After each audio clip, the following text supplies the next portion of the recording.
Salve, querido primo distante, tudo tranquilo? É óbvio que eu ia dizer isso, né? Você já espera, se você acompanha o canal há algum tempo, sabe que eu sempre começo o vídeo falando dessa maneira. Salve, querido primo distante. Mas às vezes não seria tão óbvio. Quem sabe eu faço um vídeo que eu não coloque isso. O fato é, independente da sua pesquisa, se ela é familiar, se ela é uma pesquisa acadêmica, é importantíssimo que a gente esteja atento a esse aspecto óbvio, que nem sempre ele é tão óbvio. Meu nome é Richard Altman, sou pesquisador e amo pesquisar qualquer tipo de história. Bora lá então. O óbvio às vezes é muito óbvio, mas o que é óbvio para mim, às vezes não é óbvio para você, ou o que é óbvio para você não é para mim. Isso é importante a gente sempre estar levando em conta dentro das nossas pesquisas. Se a gente tem conclusões mais simplificadas, um olhar mais simplificado sobre determinado assunto, pode ser que a gente esteja equivocado, caindo num erro de tomar uma decisão, de tomar uma conclusão precipitada que seja errônea, seja simplista. Por isso que eu falo sempre da importância de você estar olhando todo o contexto da sua pesquisa, porque é isso que dá um parâmetro e uma base importante para ela. Bom, esse é um fato que eu mesmo já cometi algumas vezes dentro da pesquisa, de tomar um fato simplesmente como verdade, sem verificar outros dados que possam colaborar para que essa informação esteja correta. Pode ser que eu ainda cometa esse tipo de erro?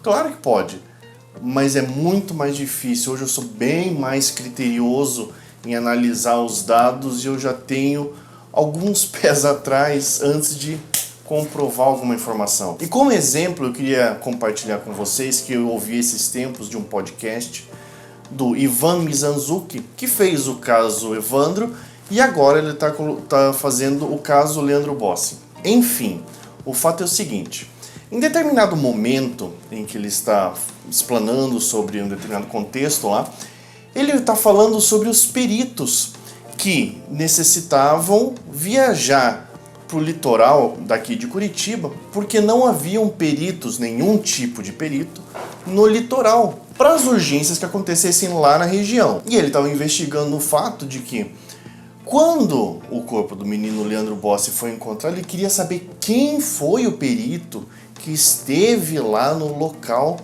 para ver a situação, se de repente houve foto, já que não houve laudos daquele momento. E o que ele fez? Se baseando um pouco na história do caso Evandro, que foi o seguinte: quando o corpo do menino Evandro foi encontrado lá em Guaratuba, não havia nenhum perito lá na região. E ele verificou o seguinte: no dia em que foi encontrado o corpo, saiu apenas uma viatura aqui de Curitiba no dia em direção ao litoral. Só que aquela viatura tinha ido fazer um outro caso lá, se não me engano, algo florestal, alguma outra coisa assim. E não mencionava nada em relação ao corpo do menino. E entrando em contato com este perito, que ainda estava vivo, e cedeu uma entrevista para ele, ele teve a seguinte resposta: de que eles se dirigiam ao litoral para fazer alguma ocorrência que estava por lá, e se de repente houvesse outras ocorrências na região, eles iam atender e resolvia tudo por lá e voltava para Curitiba. Só que quando voltavam, eles não anotavam o que deveria ter sido feito, o que aconteceu lá no local, todos os demais. Somente aparecia a primeira ocorrência. Indo por essa lógica, ele fez a mesma coisa em relação ao caso do Leandro Bossi. Ele olhou: olha, existe aqui um perito que está saindo fazer uma ocorrência, se não me engano, um presídio no litoral, e só consta isso para ele. Então eu vou entrar em contato com ele, que é ele que fez, porque era a única pessoa que tinha ido para lá na região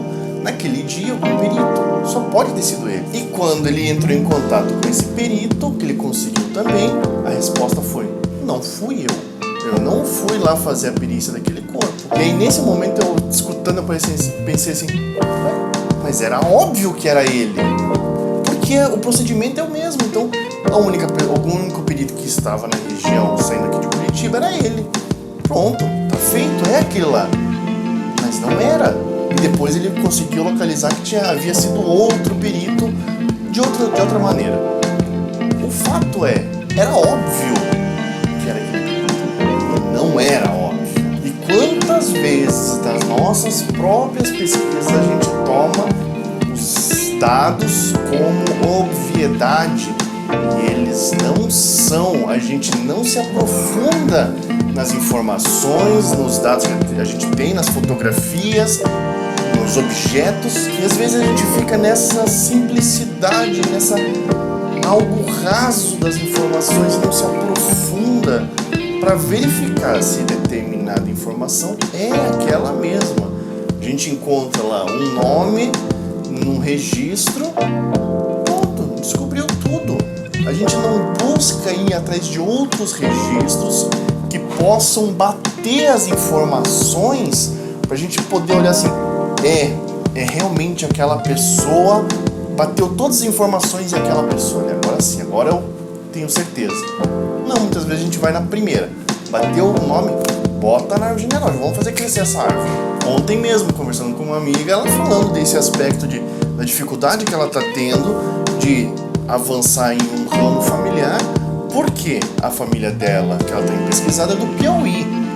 E os nomes não batem numa determinada certidão. Tá um nome com outro sobrenome, no outro registro tá outro nome que não bate. E ela falou assim que ela tá ficando louca por causa disso, né? Que não consegue avançar porque as informações em nenhum momento batem para ela botar essa comprovação dentro da árvore genealógica e poder avançar na pesquisa. Isso sim é correto.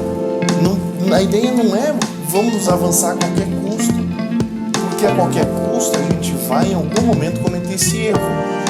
E aí numa pesquisa genealógica, o caso aqui, a gente vai para uma linha que não tem nada a ver com a nossa. Faça esse exercício de pegar, quando você tiver uma informação, você não se precipitar e tentar comprovar ela de diversas outras maneiras. É importante para que você tenha uma sustentação, você tenha um apoio de outras bases para você subir melhor. A nossa pesquisa genealógica, quando tem sustentação, ela permanece, ela tem força para se sustentar. Eu mesmo, já em determinado momento lá atrás da minha pesquisa, eu botei um ramo lá que hoje eu vejo que não tem nada a ver, né? Tipo, tive que alterar porque eu busquei uma informação, acreditei nela e fiz um caminho errado. Depois de um tempo, eu olhei assim, não, estava errado essa informação, tive que corrigir e fazer certo, né? Buscando informações mais concretas. Enfim, é isso que acontece. Então, se você ainda não cometeu esse tipo de erro, busque não cometer. Faça esse exercício de se aprofundar, de criar uma base sólida em todas as informações que você for encontrando dentro da sua pesquisa, das histórias orais também, para que ela tenha força a sua pesquisa genealógica. Já aconteceu isso com você alguma vez na pesquisa? Espero que sim, né? Espero que não seja somente comigo que acontece isso. Grande abraço.